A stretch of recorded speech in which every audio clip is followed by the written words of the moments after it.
dès lors que j'ai commencé à parler aux gens et à mon entourage de mon projet, je me suis pris des gros murs. Si tu ne réponds pas correctement, j'ai le droit de te mettre un petit coup de feu. Ok. Les Français ne sont pas prêts à parler d'hygiène intime. On se souvient des choses quand on les déteste ou quand on les adore. Une ad, si elle fonctionne pas, même si t'as mis du cœur, du cul et de l'argent, bah il faut la cut. Et je vais pas être clément,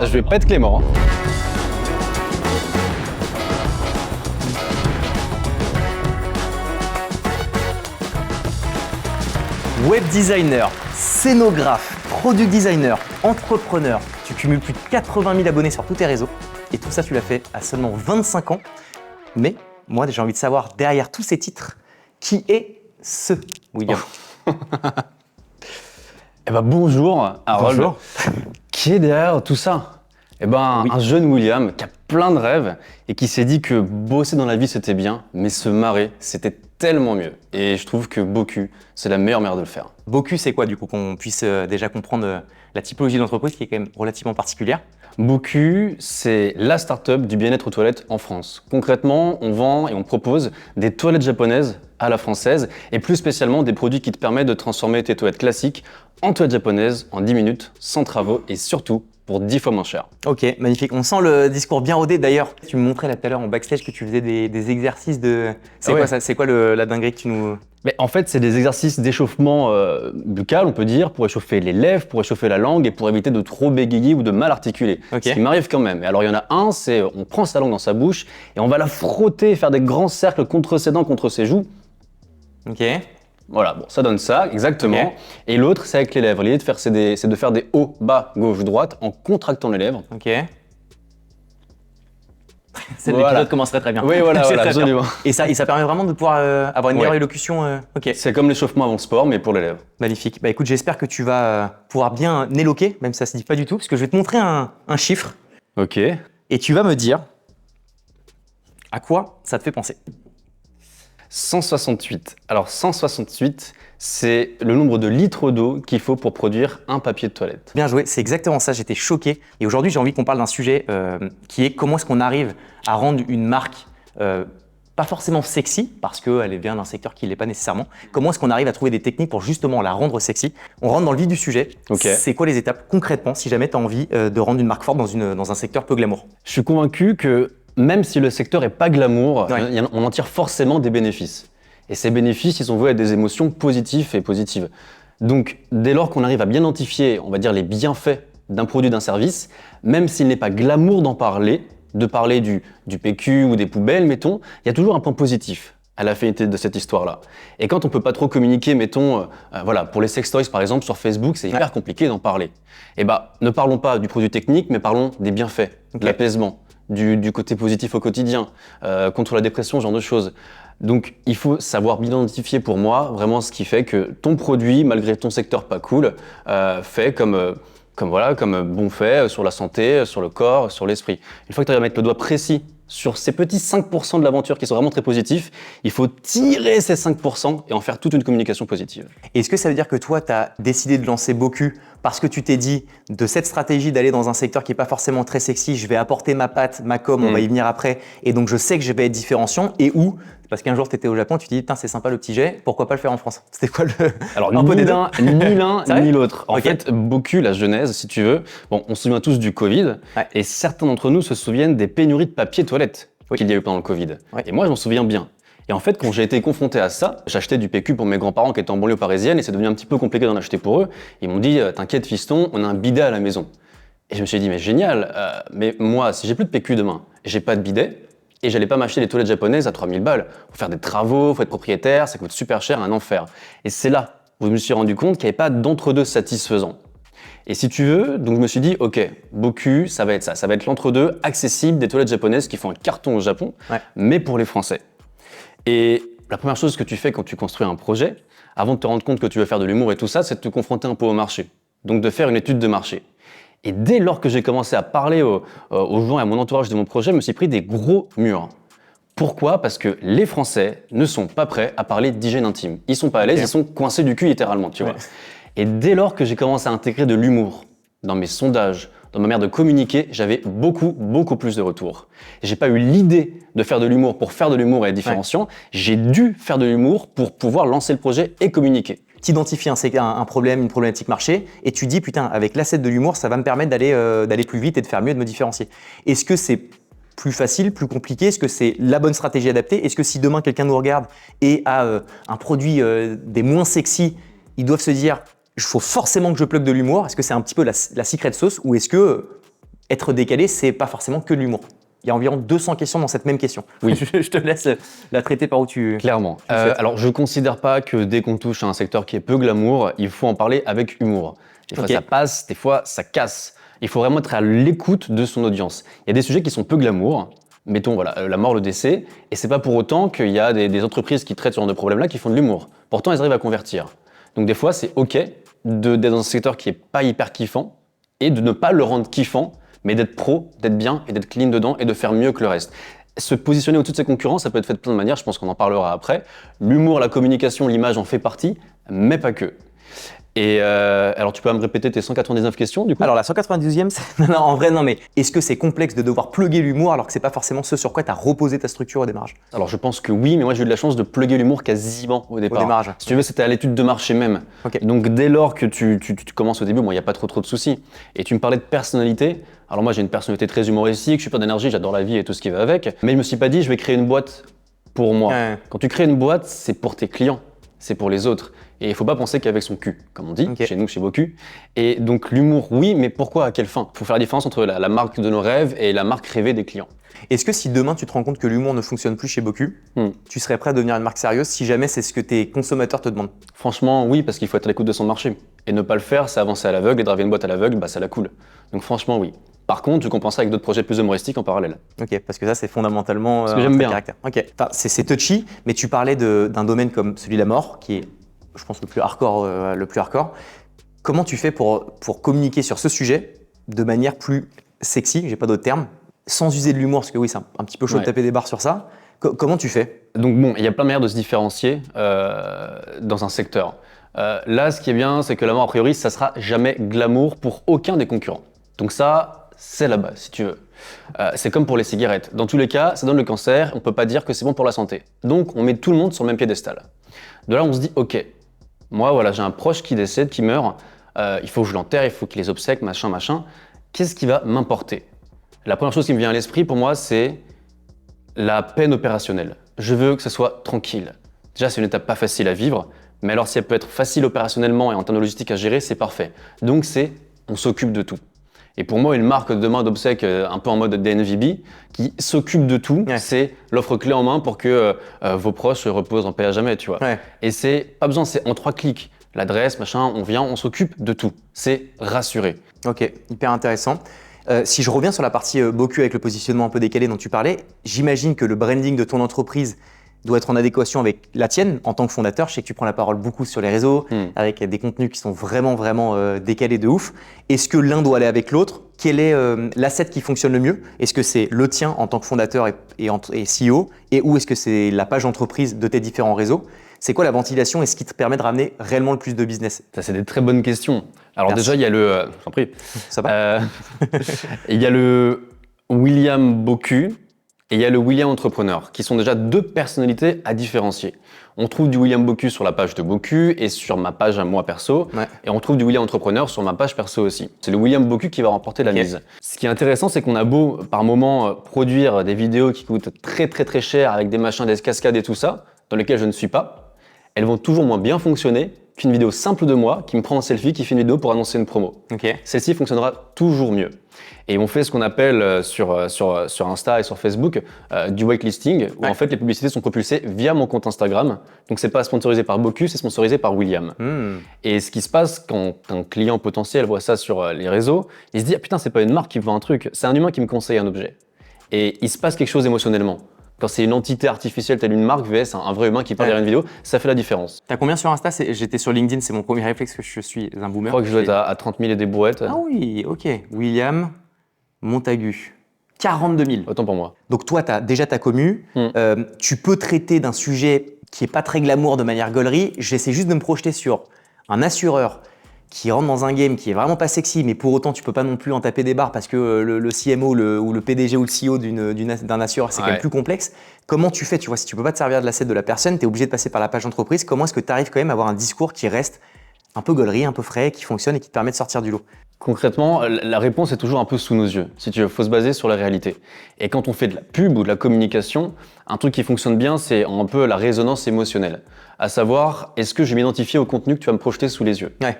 Et tu vois, pour un assureur, et ben là, si je te parle d'assurance, si je parle à n'importe qui d'assureur, on a tous, putain, les problèmes.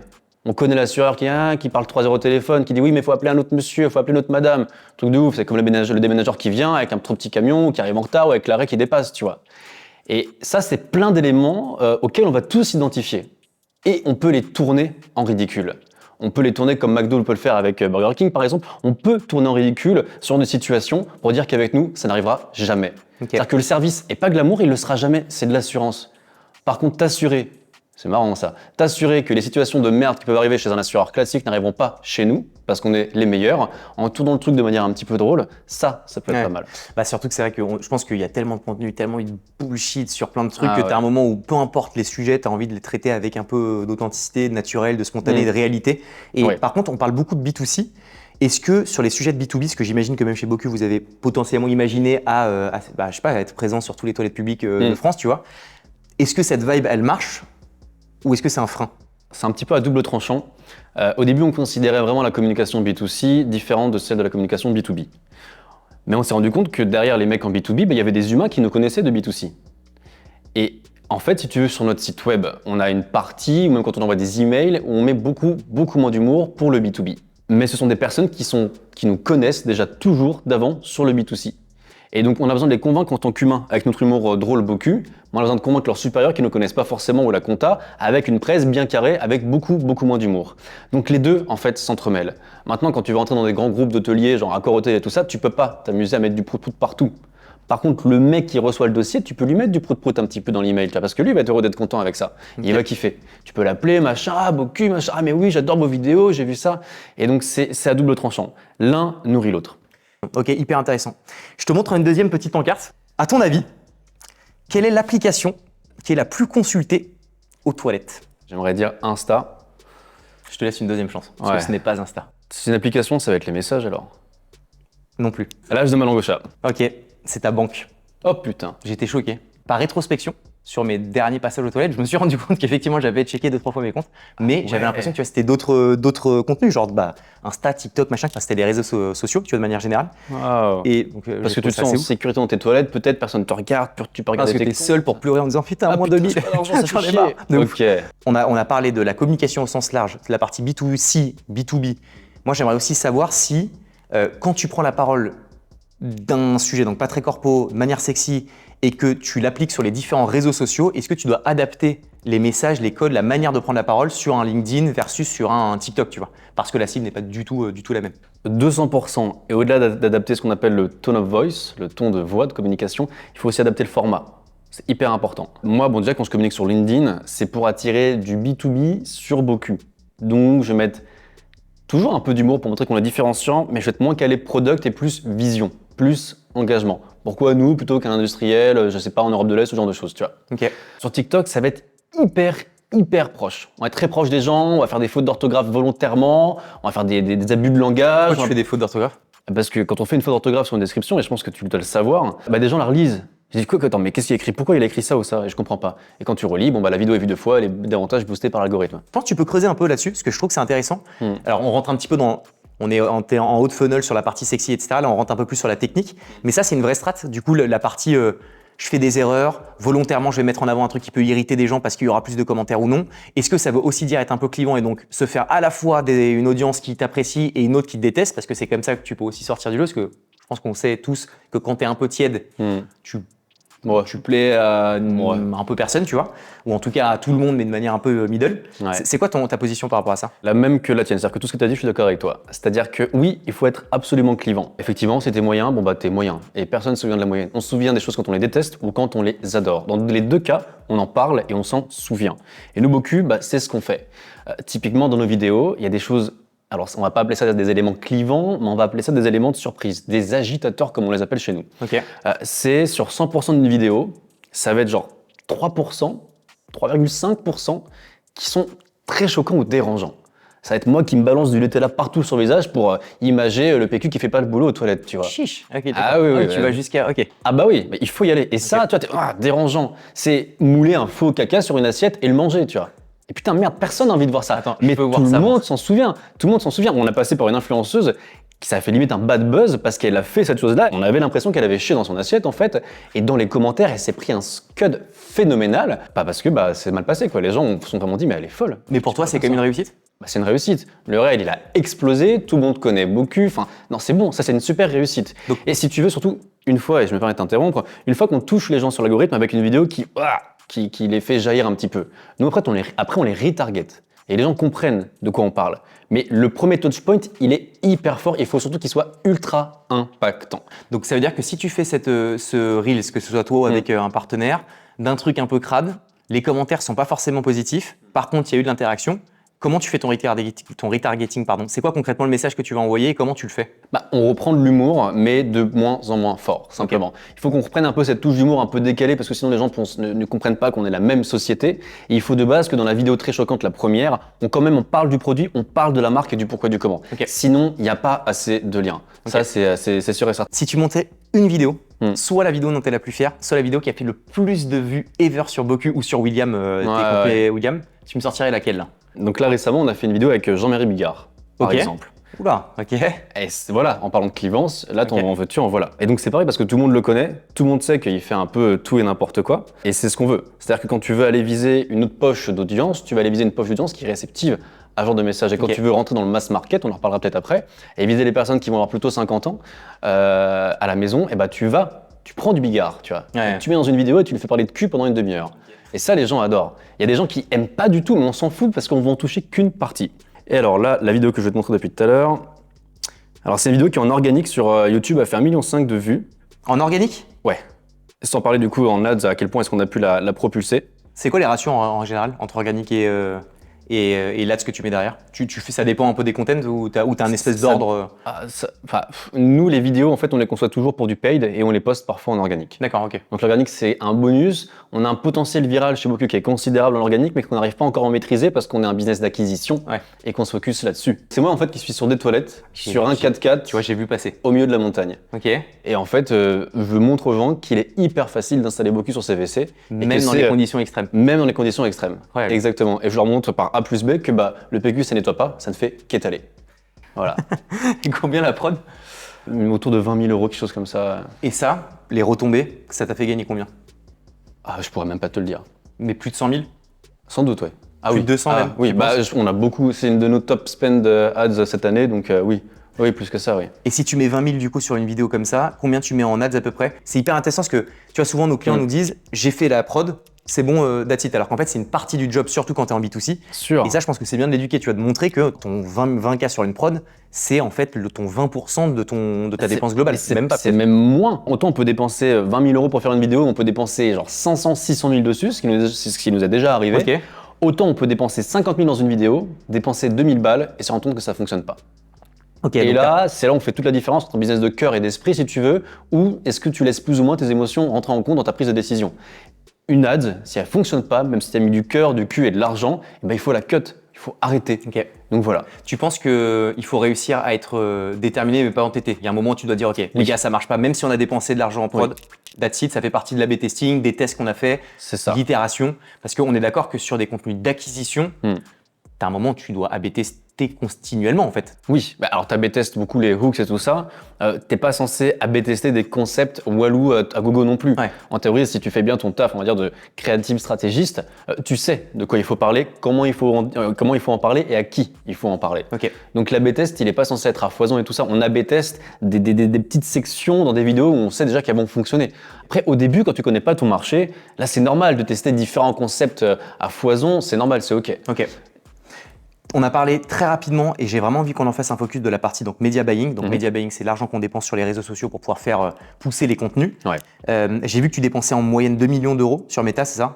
On a dépensé jusqu'alors 2 millions d'euros en 2023. À quel point est-ce que les réseaux sont réceptifs au media spending et d'autres un peu moins. Je sais que LinkedIn, c'était encore un petit peu...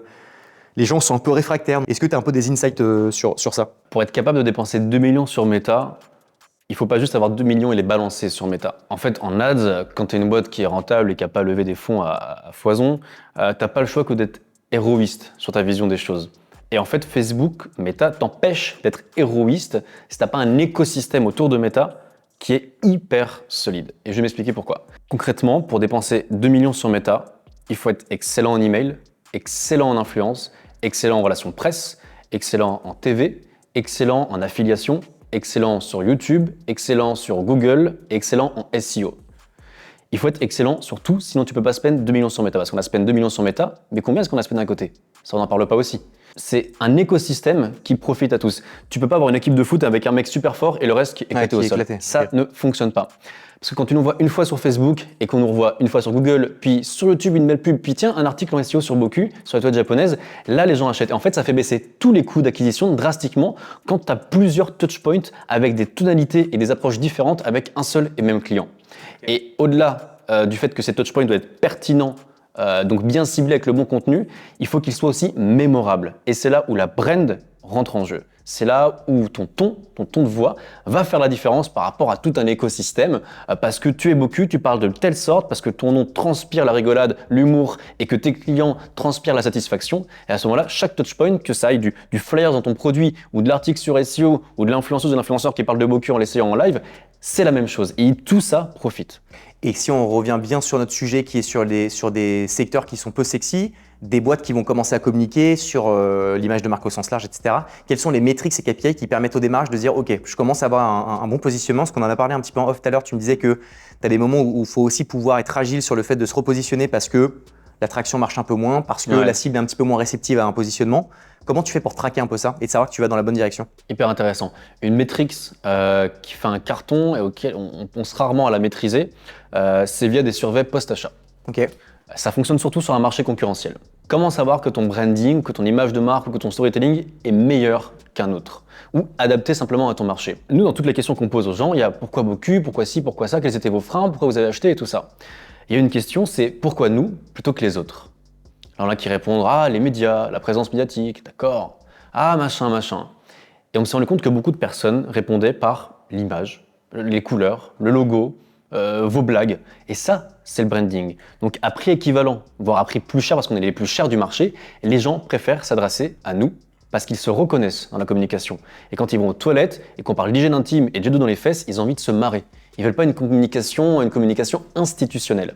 Et donc pour n'importe quelle boîte qui fait un revirement, on va dire, créatif, mesurer l'impact par ce genre de questions en post-achat, ça fonctionne très bien. Okay. Et nous, on le fait, nos clients répondent abondamment. Et après, bien évidemment, bon, il y a la social proof, il y a le fait qu'on soit passé dans des médias qui rentrent en compte aussi dans la prise de décision de pourquoi est-ce qu'on achète chez nous et pas ailleurs. Mais le branding rentre largement en compte. C'est quoi la chose dont tu es le plus fier chez Boku? Waouh. Alors, il y a 3 mois, j'aurais dit je suis très fier d'avoir toujours la même direction artistique, de faire toujours autant de jeux de mots gras quand on faisait 10 000 euros par mois et quand on finit par faire 9 millions. Tu fais 9 millions là, de CA? Ouais, c'est ça. On a passé là-bas, on va arriver aux 10 là. Et rentable du coup, puisque tu es en bootstrap. Rentable day one avec une campagne de crowdfunding pour le lancement. Ok. J'aurais aimé dire ça, mais justement, on peut l'aborder. Là, on fait un revirement de branding, de positionnement, parce qu'on attaque un nouveau marché. Donc la chose dont je suis le plus fier aujourd'hui, je pense, c'est d'avoir des humains avec moi qui sont ultra motivés, qui croient en ma et en notre vision, parce que Boku, ce n'est pas que moi. Et je pense que ça, c'est une fierté. Voir des gens qui se dépassent, qui vont rester tard, qui vont me pondre des trucs sur lesquels je pensais être le meilleur, mais qui vont largement me dépasser parce qu'ils sont motivés, créatifs. Ça, fédérer une équipe, fédérer des humains pour un projet, un rêve, une vision, j'en suis très fier. C'est parfait que tu me parles de ça, parce que je voulais parler de la marque employeur. Juste pour les talents chez Boku, et encore une fois, de manière générale, les boîtes qui ne sont pas forcément sexy, comment tu arrives à être sexy auprès d'équipes? Comment tu leur donnes envie de te rejoindre? Comment est-ce que tu arrives à les conserver? Alors à la limite, moins les conserver, parce que c'est plus question de vision, de management et autres, mais plus comment tu arrives à te rendre sexy sur un Welcome to the Jungle Wire en disant « Bonsoir Paris, venez chez nous bosser pour DVC ». Tu t'entends bien que c'est pas du tout ça que vous faites, mais je grossis le trait volontairement. Ouais. Comment tu fais? Bah, je pense que si tu vas sur Welcome to the Jungle, si tu montes ton cul sur la vidéo de présentation, je pense que déjà c'est pas mal, ça tu fais la différence. Non, c'est pas ça. Merde, je suis déçu maintenant. Tu voulais montrer une petite vidéo, regardez. Regardez le King William. Non, ok. On le trouve sur internet facilement. Non, concrètement, bah, je rebondis un peu sur ce que j'ai dit avant. C'est-à-dire que, bon, déjà l'argent rentre largement en compte. Ok. Mais le problème, c'est qu'on arrive tous à offrir plus ou moins les mêmes offres, plus ou moins les mêmes salaires, les mêmes rémunérations. Donc, le côté financier, on le met de côté. Les gens sont bien payés, c'est ok, mais ils seront aussi bien payés ailleurs, voire même plus. Et c'est là où l'énergie du fondateur, sa vision et sa capacité à transmettre son rêve va faire la différence. C'est ça qui fait la différence. C'est, tu vas venir avec nous, tu vas faire la diff. Dès que tu travailles sur un sujet, comme on est une startup, ça se répercute sur plein d'autres sujets, ça se répercute sur des centaines de milliers de personnes qui regardent nos pubs, nos vidéos et qui achètent nos produits. Et il faut qu'ils croient en nous aussi. Pourquoi on fait ça? Pour le côté humain, pour le bien-être et pour l'écologie. Et derrière, il y a une vision moyen-long-termiste qu'il faut leur envoyer aussi. Oui, tu commences comme ça chez nous aujourd'hui, mais regarde la traction qu'a Boku. Imagine profiter de la même traction sur 5, 6, 7, 8 ans. Imagine où est-ce qu'on peut aller tous ensemble. Et je ne demande pas à ce que les humains soient convaincus de tout ça à 100%, je demande qu'ils croient en moi. Et moi, je suis très bon pour communiquer des émotions, pour communiquer mon envie et mon ambition d'aller de l'avant, mon énergie, ma motivation. Et c'est à ça qu'ils s'accrochent encore davantage. Ok. Et hyper intéressant. Et je reviens juste sur des coups de communication pour finir un petit peu là-dessus, mais j'imagine que donc tu as itéré sur plein de choses. Tu me parles de faire des contenus qui sont incroyables, qui sont en mode regardez qu'en fait c'est du passe-partout et tu fais des contenus décalés. Est-ce que tu as déjà eu des casseroles? Est-ce que tu as déjà eu des fois où quelques mois, quelques semaines, quelques années après, tu te dis putain, on a eu chaud parce qu'en fait j'ai fait une dinguerie, j'ai fait un coup de com qui allait tu vois, sur le versant du c'est un peu too much ou pas du tout. Et pour toi, il n'y a aucune limite pour être dans du décalé. J'ai tendance à penser que chaque vidéo qu'on va sortir, ça va être celle-ci, ça va être celle de trop.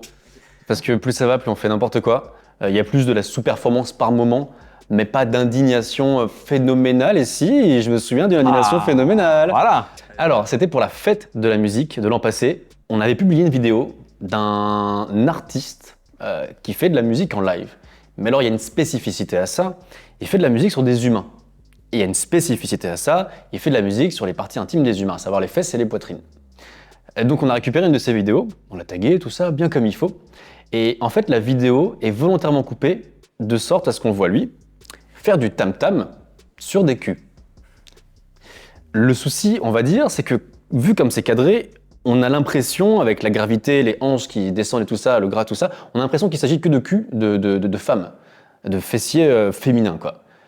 Et donc les gens, en voyant ça, ils se disent « Ok, un homme fait du tam-tam sur les fesses des femmes, c'est une indignation sans nom, c'est parti sur des partages de balance ta start-up et tout ça, machin. » Et après, on a élargi le cadre, on a montré la vraie publication, et il y avait un cul de femme, un cul d'homme, un cul de femme, un cul d'homme. Une équité parfaite. Mais le temps qu'on publie ça, on s'est quand même bien fait fumer, et si c'était à refaire, voilà, quand même, parce que là, c'est vraiment l'indignation vraiment profonde, et là, c'est vraiment pas cool. C'est pas « Ah, j'aime pas, c'est dégueulasse », c'est « Ah, je suis outré », mais profondément outré. En tant que femme, en tant qu'homme, ça peut outrer des gens. Ça, c'est vrai que maintenant, j'y repenserai un peu à deux fois. Ok. Avant qu'on passe par un petit quiz, on va tester tes connaissances autour de ton secteur. Avant, j'arrête pas de t'entendre faire des petits jeux de mots avec Boku, avec le cul, etc. Donne-moi ton top 3. Ce que vous dites avec l'équipe, etc., il y a forcément des dingueries que vous dites en interne. Le problème, c'est que ça s'immisce dans ta vie au quotidien. L'erreur que je fais le plus et qu'on fait tous dans l'équipe, c'est typiquement, tu es au restaurant, tu commandes un truc à un serveur, merci beaucoup. Ça, celle-ci, un classique, un grand classique, mais elle a tendance à sortir un peu trop souvent. On a tendance à transformer tous les sions en fions. Ok. Promotion, excitation. Et ça peut déteindre sur ta vie perso, ta vie pro, et surtout on retourne dans des emails de manière... parce qu'en termes de copywriting, nos graphistes, alors surtout les graphistes en fait, hein, les graphistes ou ceux qui font les emails, ils sont habitués à écrire comme ça, et quand ils changent de domaine, genre écrire un email à mon papa ou quoi, bah, ils remettent les mêmes blagues. Okay. Et un troisième jeu de mots sympa qu'on aime bien faire, c'est oui, t'as fait les changements sur le slip? Mais comment ça? Bah oui, sur le slip internet. Ah. Voilà. Voilà comment ça se passe chez Boku. Tu recrutes encore parce que je suis chaud. Hein, ça oh là là, attention, t'es pas prêt. Hein. Pas mal, en vrai j'aime bien. Vu que j'ai bien compris que les toilettes japonaises étaient un petit spray qui se situait dans les parties, voilà, je me suis dit qu'on allait faire un quiz. Ok. Tu as ton pistolet, j'ai le mien. Ok. Si tu réponds correctement aux questions, tu as le droit de me balancer un petit spray. Oh, et si tu ne réponds pas correctement, j'ai le droit de te mettre un petit coup de spray. Ok. Je regrette déjà cette partie. C'est un super happening, j'adore. Alors là, on y va. Première, t'es prêt? Ouais. Ok. En moyenne, quelle est la durée totale que passe un Français aux toilettes au cours de sa vie? Réponse A, 730 jours. Réponse B, 1095 jours. Réponse C, 1792 jours. Ouais, c'est la deuxième qui est la bonne. La combien? La deuxième. 1095, soit 3 ans de vie? Ouais. Bonne réponse. Ouais. Oh, je t'ai loupé. Je te louperai pas la deuxième. C'est le jeu, Je te louperai pas la deuxième. Ok. Ok, mais c'est ça. 1095, soit 3 ans de vie. J'étais choqué de ouf. C'est énorme. Deuxième question. Qui utilise le plus de papier toilette? Les Allemands, les Français, les Américains? C'est les Américains. C'est un non. Oh non. La réponse A, les Allemands, soit 12 kilos de papier toilette par an, soit plus de 200 rouleaux. C'est 2 fois plus qu'en France ou qu'en Italie. Shit. Non, moi je vais me louper aussi. Eh non! Oh putain! Bien dans le héros. Oui, attention. Qu'est-ce qui se passe? Pardon, C'est la goutte. Je vais pas être clément. Pardon, Je vais pas être clément. Ok. Quelle est la ville du monde qui a le plus grand nombre de toilettes publiques par habitant? New York, Tokyo, Paris. C'est Tokyo. Bah, en même temps, ouais, Tokyo au Japon est connu pour avoir le plus grand nombre de toilettes publiques par habitant, offrant une accessibilité exceptionnelle aux résidents et aux visiteurs. Putain, bâtard.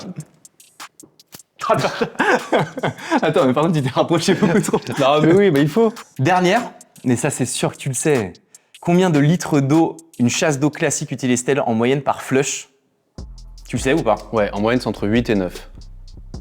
J'ai entre 6 et 9. 8, c'est entre 6 et 9. Bah ça peut se jouer au Shifumi pour le dernier. On fait comme ça. Allez, Shifumi, main gauche en plus, main droite. Allez. Oui. Shifumi. Bah oui. Pour terminer cet épisode, messieurs, dames, Tu t'arrêtes. où est-ce qu'on peut te retrouver? Aux toilettes. Pardon. C'est magnifique, on va Sur mon Non mais en vrai, c'est site où? internet. Ok. hellobocu.com et sur Insta, sur bocu.hello si vous voulez vraiment de la rigolade. Combien ça coûte un produit? Je t'ai même pas demandé, même pas... Et j'en ai pas parlé non plus. Oui, dis-moi. Si tu veux, les toilettes japonaises classiques, c'est minimum 1500 balles. Ça coûte 1500 une balles, fortune. ok. Ouais, minimum, faut être propriétaire et tout ça. Nous, on vend un produit à 139 €. Ok. Que tu installes tout seul et pas besoin d'être propriétaire. Ok, je t'en mets. Eh ben écoute, mille merci. J'espère que ça t'a plu. Ça t'a plu de... Ouais, j'ai bien aimé. Surtout l'eau, là, c'était vraiment c'était cool. sympa. Tu sens le... Ouais, j'aime bien, ouais. Bon, bah, écoute, merci beaucoup. Merci à toutes et à tous de nous avoir suivis pour ce nouvel épisode. Vous pouvez suivre William sur tous ses réseaux. Et puis je vous dis à très vite. Ciao!